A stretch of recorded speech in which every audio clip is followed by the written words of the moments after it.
Bienvenue sur le podcast de la consommation responsable, l'autruche et le colibri. Ce guide audio pratique vous permettra d'adopter un mode de vie plus responsable et d'agir à votre échelle. Moi, c'est Delphine, et 1 à 2 fois par mois, je vous partage mes découvertes et alternatives pour passer de l'autruche au colibri. Vous avez l'image ? Si vous souhaitez soutenir ce podcast, laissez une note et un petit commentaire sur votre plateforme d'écoute préférée. Cela fera toute la différence. Alors, prêt à ouvrir les yeux ? C'est parti !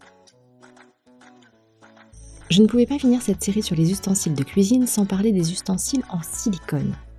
On en trouve partout, pour des moules à gâteaux, des spatules, des cuillères, des plaques de cuisson, de toutes les couleurs.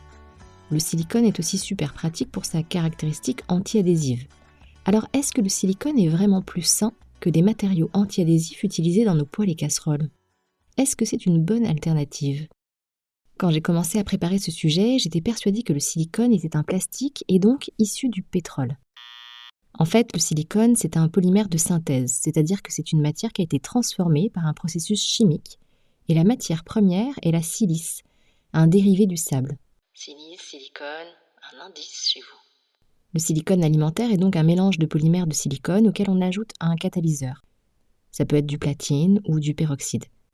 Et ce catalyseur a son importance, comme vous le verrez dans quelques minutes. Le résultat obtenu, c'est un matériau élastique, imperméable, léger, incassable, qu'on peut mouler dans toutes les formes possibles, même un moule à gâteau en château fort. Pour le coup, c'est réel, j'en ai eu un. Certains silicones résistent aussi bien au froid qu'au chaud, allant de moins 40 degrés à la congélation et à plus de 200 degrés au four. Le silicone est donc meilleur pour l'environnement que le plastique car il n'est pas issu du pétrole. Sa durée de vie est longue à condition que ce soit un silicone de qualité et d'en prendre soin. En revanche, il ne se recycle pas. Bon, super, mais c'est bien ou c'est pas bien ? J'ai envie de vous faire une réponse de Normand, tout dépend du type de silicone utilisé et de la qualité du produit final. Comme ce n'est pas du plastique, on s'affranchit de certains problèmes comme le bisphénol ou les phtalates, et pour autant, l'Agence française de sécurité sanitaire a publié plusieurs études alertant sur la migration possible de substances depuis les moules en silicone vers les aliments, et cela surtout à haute température. 60 millions de consommateurs et d'autres enquêtes, notamment celle de l'UFC Que Choisir en 2022, ont démontré que certains moules en silicone relâchent des composés chimiques qui migrent dans la nourriture pendant la cuisson. Plus de 3/4 des moules testés étaient jugés peu sûrs, certains dépassant les seuils réglementaires de substances toxiques relarguées. C'est quoi ces substances qui migrent dans les aliments ? Des substances toxiques de type perturbateur endocrinien.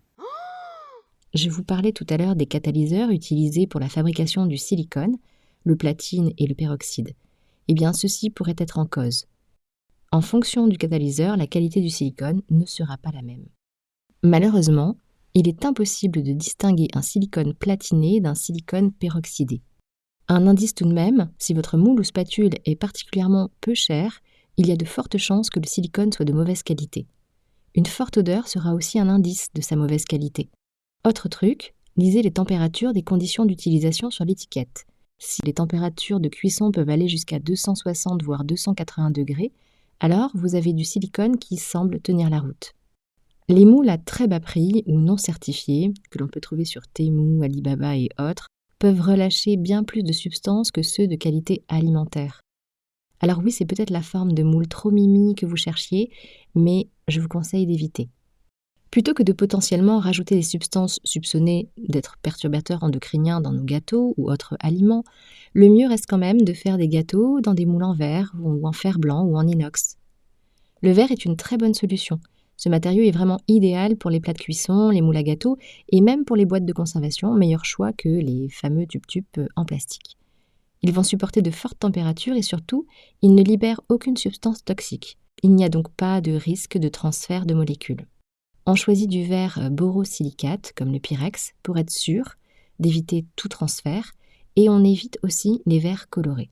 Le verre se recycle à condition d'être jeté en déchetterie, surtout pas dans les poubelles à verre classiques.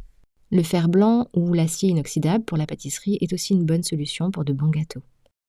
Le silicone sera sans doute une meilleure option qu'un moule anti-adhésif ou PFAS, mais il faut choisir avec discernement. Voici quelques conseils simples.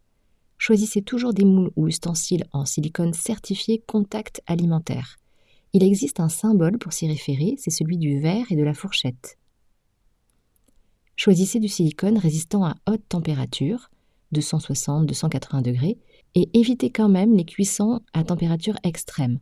Au-dessus de 200 degrés, le risque de migration chimique augmente, et cela vous permettra aussi de conserver plus longtemps vos moules et autres ustensiles. Arrêtez de graisser vos moules en silicone avec du beurre ou de l'huile. Selon 60 millions de consommateurs, il faut savoir qu'à haute température, la présence d'huile va faciliter la migration de substances chimiques qui sont issues du silicone. Évitez les silicones de couleur vive, les pigments sont souvent toxiques. Jeter tout silicone abîmé, collant ou décoloré, c'est un signe de dégradation chimique. Et bien sûr, lavez à la main, sans produits agressifs, vos ustensiles en silicone. Et dernier conseil, gardez vos ustensiles en silicone longtemps, car ils sont très difficiles à recycler. Alors bien sûr, je parle de moules à gâteaux, mais vous l'aurez compris, cela est aussi valable pour les spatules et cuillères. Les spatules en silicone sont parfaites pour leur résistance et leur flexibilité, à condition toujours d'être de bonne qualité. Les spatules en bois sont aussi très bien, s'il s'agit de bois non traité, et toujours de bonne qualité. Et les spatules en métal sont aussi une solution très résistante, mais parfois pas adaptée au revêtement bien sûr de nos poêles et de nos casseroles. Le silicone, c'est donc une solution pratique, notamment en comparaison avec des moules anti-adhésifs, mais ce n'est pas toujours fiable, ça dépend de la qualité, vous l'aurez compris. Et le verre et l'inox, voire le bois pour les spatules, seront de très bons alliés pour cuisiner sainement et meilleurs pour la planète. Si cet épisode vous a plu, pensez à le partager autour de vous et à me laisser un petit commentaire sur votre plateforme d'écoute préférée pour que d'autres puissent l'écouter. À très bientôt, au revoir.